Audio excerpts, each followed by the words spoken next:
Hello viewers. आज की video में हम एक नियम पे आधारित सरल स्तर के अभ्यास प्रश्नों को हल करेंगे। तो शुरू करते हैं पहले प्रश्न से। पहला प्रश्न है, 4 पुस्तकों का मूल्य 12 रुपये हो तो 3 पुस्तकों का मूल्य कितना होगा।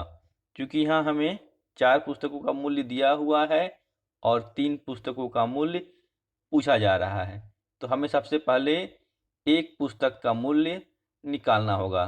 क्योंकि हम एक पुस्तक या एक अदद की वैल्यू पहले निकालते हैं, इस वजह से हम इसको एक नियम करते हैं। तो सबसे पहले हम क्या करते हैं कि जो हमारे 4 पुस्तकों का मूल्य है, इसको सबसे पहले लिख लेते हैं। तो हमने लिख लिया 4 पुस्तकों का मूल्य बराबर, और जो कि कितना है, 12 रुपये। तो इस 12 रुपये को हम यहाँ लिख लेते हैं। इसके बाद हम एक पुस्तक का मूल्य ज्ञात करेंगे। तो एक पुस्तक का मूल्य बराबर क्या हो जाएगा, क्योंकि 4 पुस्तक का मूल्य है 12, तो 12 में जब हम 4 से भाग देंगे तो एक पुस्तक का मूल्य निकल जाएगा।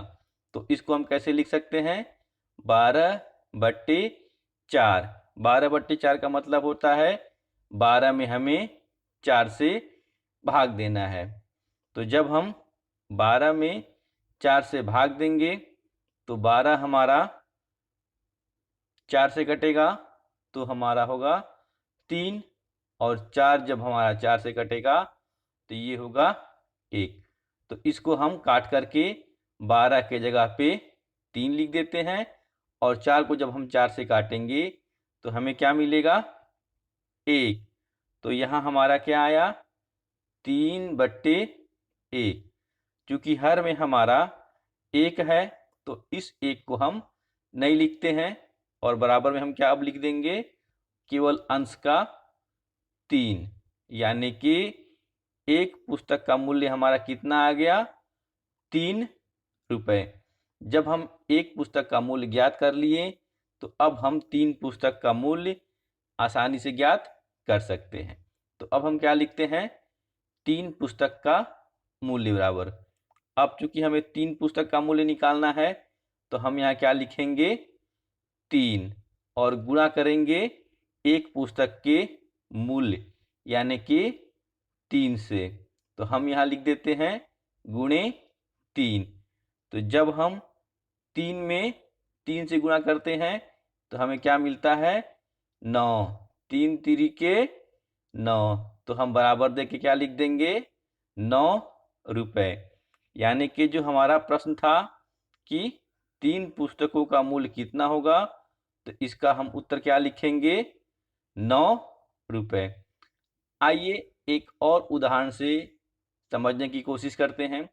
अगला प्रश्न है, 5 गेंदों का कुल मूल्य 25 रुपये हो या है तो 7 गेंदों का मूल्य कितना होगा। यहाँ हमें सबसे पहले 5 गेंदों का मूल्य लिख लेना है।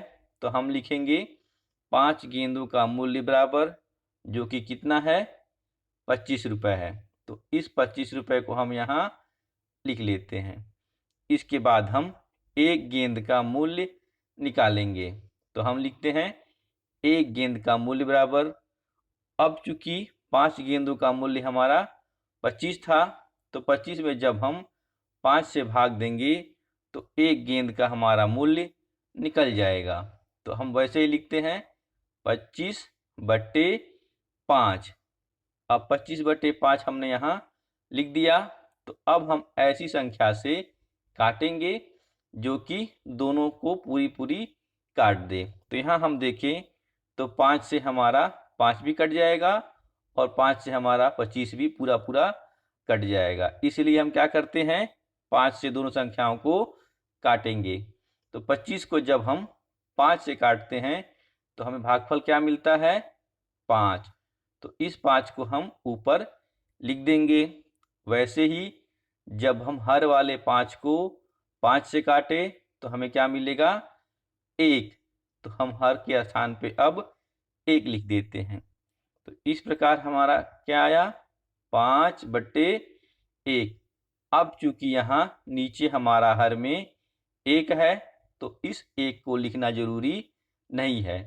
तो हम बराबर देख के क्या लिख देते हैं 5, यानी कि एक गेंद का मूल्य कितना हो गया 5 रुपए।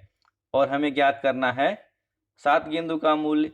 जब हमें एक गेंद का मूल्य ज्ञात हो गया तो इसमें हम 7 गेंदों के मूल्य से या 7 गेंदों से गुणा करके 7 गेंदों का मूल्य ज्ञात कर लेंगे। तो अब हम लिखते हैं 7 गेंदों का मूल्य बराबर, तो हमें सबसे पहले लिखना होगा 7 और इसमें हम गुणा करेंगे एक गेंद के मूल्य यानी कि 5 रुपए से। तो अब हम यहाँ लिख देते हैं गुणे में 5। तो अब हमारा हो गया 7 गुणे 5, यानी कि हमें 7 में 5 से गुणा करना है। तो जब हम 7 में 5 से गुणा करते हैं तो हमें क्या मिलता है 5 सत्ते 35। तो इस प्रकार हमारा क्या आया 35 रुपए। तो अब हमारा 7 गेंदों का मूल्य जो कि प्रश्न में पूछा गया था, इसका उत्तर क्या आया 35 रुपए। तो ये तरीका होता है एक एक नियम के प्रश्नों को हल करने का। बाकी आपकी समझ को परखने के लिए ये एक अभ्यास प्रश्न है, इसका उत्तर आप कमेंट बॉक्स में जरूर दें। प्रश्न है 6 कलम का मूल्य 24 रुपए हो तो 5 कलम का मूल्य कितना होगा। बाकी वीडियो अच्छी लगी हो तो लाइक और शेयर करना भूलें। मिलते हैं ऐसी अगली ज्ञानवर्धक वीडियो में, तब तक के लिए बाय बाय।